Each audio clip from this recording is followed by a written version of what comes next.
ердий олох боллоо. Тэгэхэд энэ одоо ердий олох болсон энэ боломжоо ашиглаад одоо дангаараа ирэх хүрээд үзье. Засгийн газарт одоо байгаа бусад намын сайднараа гаргачихъя гэсэн ийм бодлоготой байх шиг байна. Гэхдээ сонгуулийн өмнө бол энэ асуудлыг одоо дэвргээд яах үгээд намын дарга буюу их хурлын дарга хаврын чуулганыг гинт хаацсан шүү дээ. Тэгэхээр энэ нь магадгүй намаа муухай харагдуулахаас болгоомжлсон байх гэсэн ийм бас хардлага таамаг байна. Та юу гэж харж байна?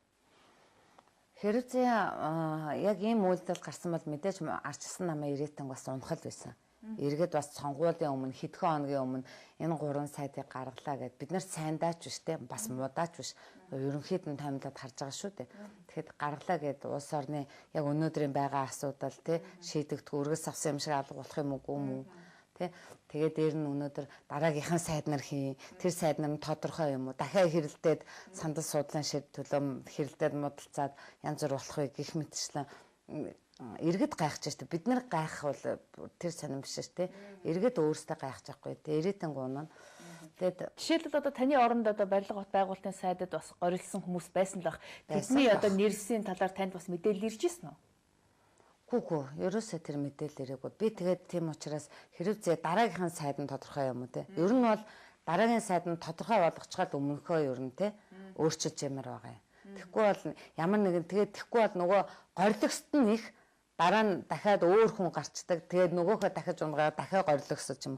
Хэдхэн хоногийн өмнө 10 хэдхэн хоногийн өмнө ингэж өөрчлөлт сонирхол хүртэл төрж шít. Тэгэхээр хүний амбиц бол дийлдэшгүй байна. Тэгэхээр таныг зүгээр бас улсын хурлд орж ирэхдээ намын даргийнхаа одоо амьсанд тавьчуулагдаж гэж одоо бас ярьж тодорхойлдог ийм байдлаараа одоо 4 жил яригдахад танд ер нь хэрэг хэцүү байсан бэ?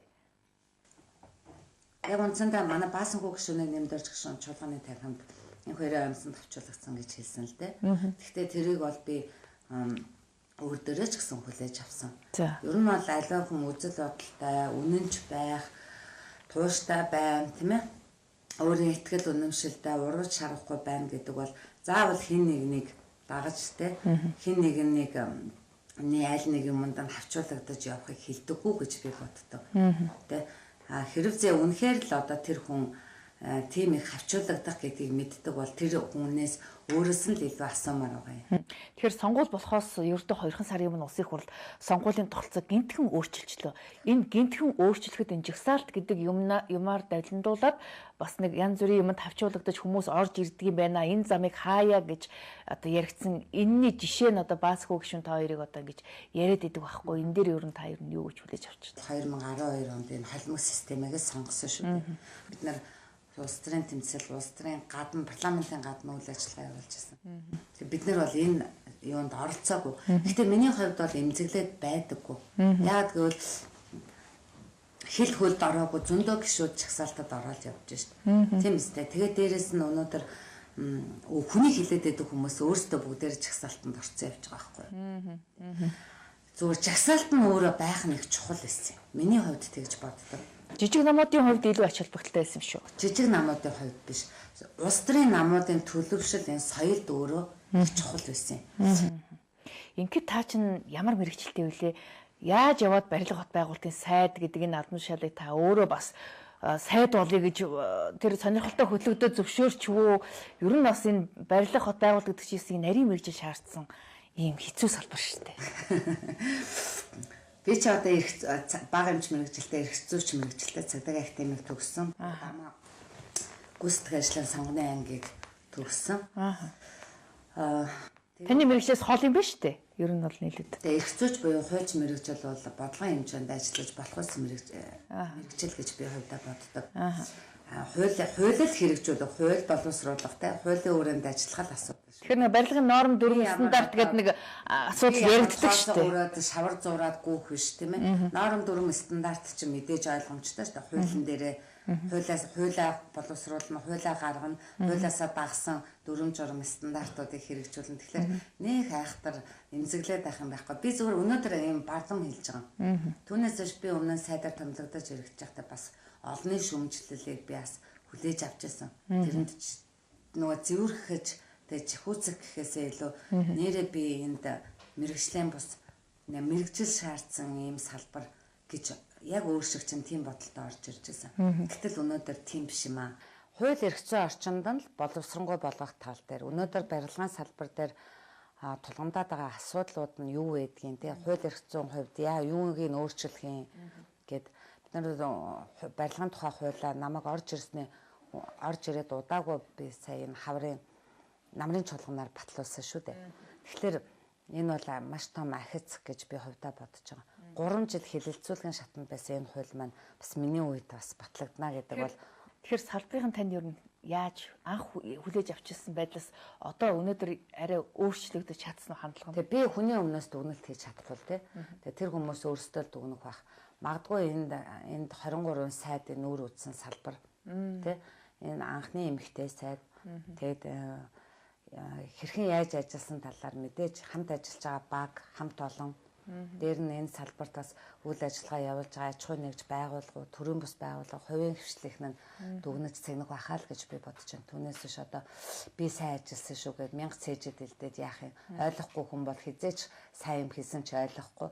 Ойлгоё гэж хичээсэн хүн бол хүний хандлага тий харилцаанаас л энэ хүн чинь бас юм хийх гэж ирсэн байх шүү гэдгийг бас ойлгож харах байх л гэж боддөө шүү дээ тий. Та бас нэг одоо анх дөнгөж их хурд орж ирээд удаагүй байхдаа бас байнгын орон дараагаар сонгогдчихсэн шүү дээ. Тэр үед бас таныг бас хэвлийнхэн одоо энэ туршлагатай парламентчид байсаар байхад яагаараа ингээд дөнгөж одоо янз бүрийн юм тавьчаалагдаж орж ирсэн хүмүүс ингээд шууд байнгын орон дарга болчдөг байна гэдээ бас шүүмжлээд байсан. Одоо удаа сонгогдсон гишүүдээс гэхэд байнгын орон дарга хийж үзээгүй гишүүд олон л байна. Тэгэхэд би орж ирэнгүүтээ шинэхэн улсын их хурлын гишүү. Тэгээд парламентын тогоонд цоо шинэ хүн тий. Тэгээд байнгын ороо гэдэг энэ том их хурлын бүтцийн байгууллагыг бас толгойлоод явна гэдэг бол мэдээж хин хүний санаанд багтахгүй байсан байх. Сэтгүүлчид та бүгдийн ч санаанд байх бас буухгүй л байсан. Би бас нэлээд шүүмжилжсэн. Та тэр үед надад бас гомдчихсэн баг тийм үү? Би ерөөсөө шүүмжлэл дээр гомддгоо. Шүүмжлэл намайг өөрөө хурцлдаг. Тийм үү? Би шүүмжлэлүүлэх тусмаа би сайн ажилдаг. Тийм үү? Та жишээлбэл дотроо энэ хүн намайг шүүмжилсэн тэгээд одоо надад жишээлбэл ямар нэгэн байдлаар дотроо нэг тиймэрхүү гомдол пэйж яваагүй юм шүү. 25-аар нэг ингээл телевиз хаяа ингээл эргүүлэхээр зэрэг бас муу илчил байдэн штэ. Ер нь сайн хэлдэг телевиз байд юм уу? Тэ.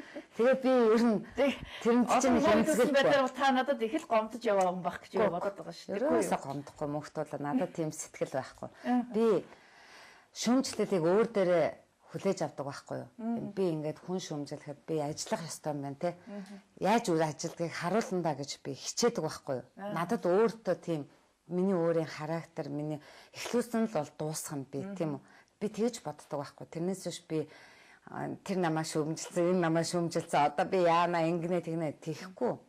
Шүүмжлээд шүүмжилж л байг. Тэг тусмаа надад ирч хүч хайрлаж байгаа. Тийм. Та ер нь анх яагаад улс төрд орохоор шийдсэн бэ? Улс төр гэдэг чинь нэлээд хатуу тоглоом. Тэр дундаа ирчүүдэд хатууддаг энэ тоглоомонд та эмэгтэй хүний хувьд нэлээд зориглоод орохдоо бүр ингээд одоо сайд хийж үзлээ, байнгын орон дарга хийж үзлээ ингээд ерөөсөд дөнгөж ороод маш өндөр авсан энэ одоо нууц нь юунд вэ? Тавилан юм болов гэж би боддоо штэ. Тэгээ хүмүүс бол маш азтай гэж ярьж байсан. Би үнэхээр ам найвал уушиг нэ гэж хичээр одоо би ингээ хэлэхэд 2012 оны улсын хурлын сонгуулийн дараа Рави Шанкар гэдэг нөгөө ширигийн нэг том бясалгагч тийм багш ирсэн шүү дээ. Тэгээд тэрийг одоо манай эмэгтэй гишүүдийн бүлгээс тэр хүнтэй уулзалт ийгээд тэр үед намайг дандаа тэр үед азтай гэж тэ маш азтай 12 оны азтай гэсэн. Тэгээд би эхлээл үнэхээр азтай юм бах та гэж би боддог байлаа.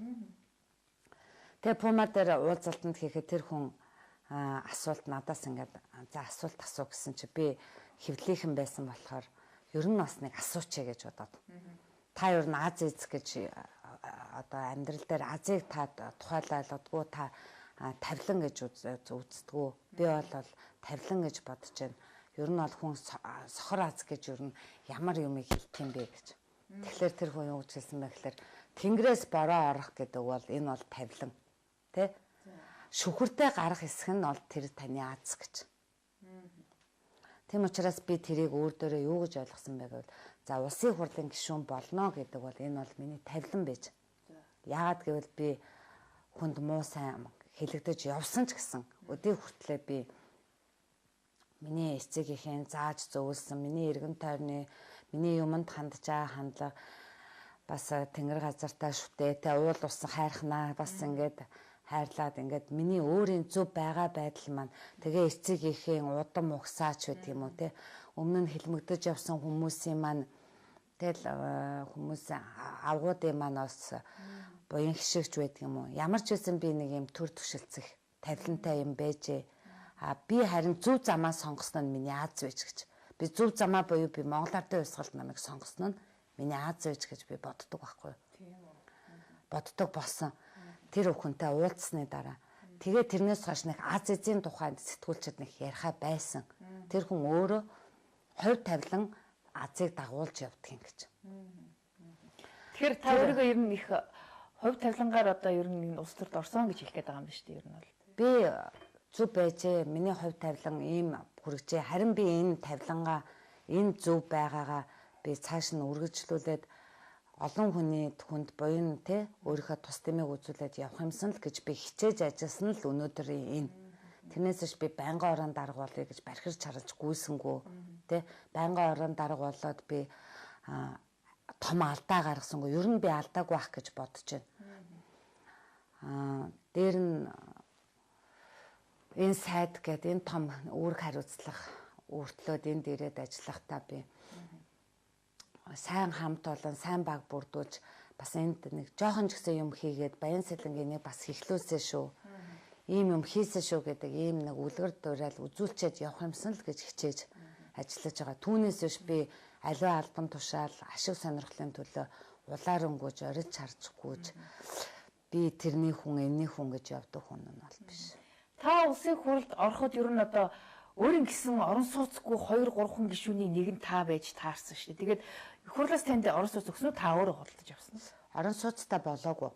За. Одоо хүртэл орон сууцтай болоогүй. Орон сууцтай болоогүй гэдгийг маань одоо бүр ингээд 25-аар би бүр эцэст нь одоо хэлээ те. Энийг бол сэтгүүлчид мэдчихэж байгаа. Яваад очсон, гэр оронд очдог те. Тэгсэн мөртлөө ингээд энийгээ ингээд яа тэмдээ улс төрийн нөхцөл шаардлагаараа юм уу гаргадгүй ч юм уу яадгийн тэгээ ийм байгаад байдаг. Би өмнө нь улсын хурлын гишүүдэд орон сууцны асуудлыг шийдэж өгдөг байсан юм билээ.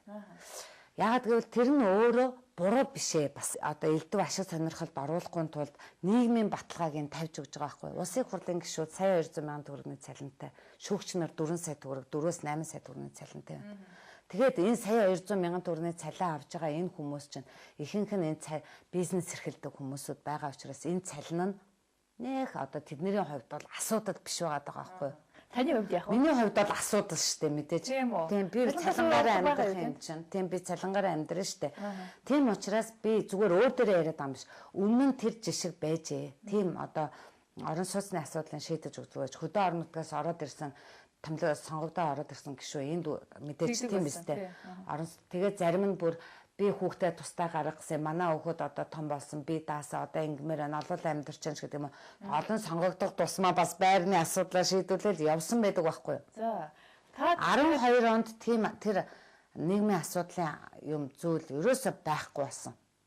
Их хурлын ямар ч гишүүдэд орон сууцны асуудлыг шийдэж өгөөгүй. Энэ нөгөө одоо эдийн засгийн хүндрэл ямар юутай бол хүндрэлтэй тэр эдийн засгийн 12 онд бас харьцангуй гайгүй байсан. Шинэ хурал бүрдчихсэн. Ерөнхийдөө их хурал дээр бид нар энийг ярилцаад ерөөсөө байхгүй болгосон байхгүй. Тийм учраас байхгүй мөнгийг над дээр тавих ямар ч боломжгүй. Нэгдүгээр, хоёрдугаар гэх юм бол би гэр хороололтой амьдарч байна, тэ. Юнитэлийн дараа дүрт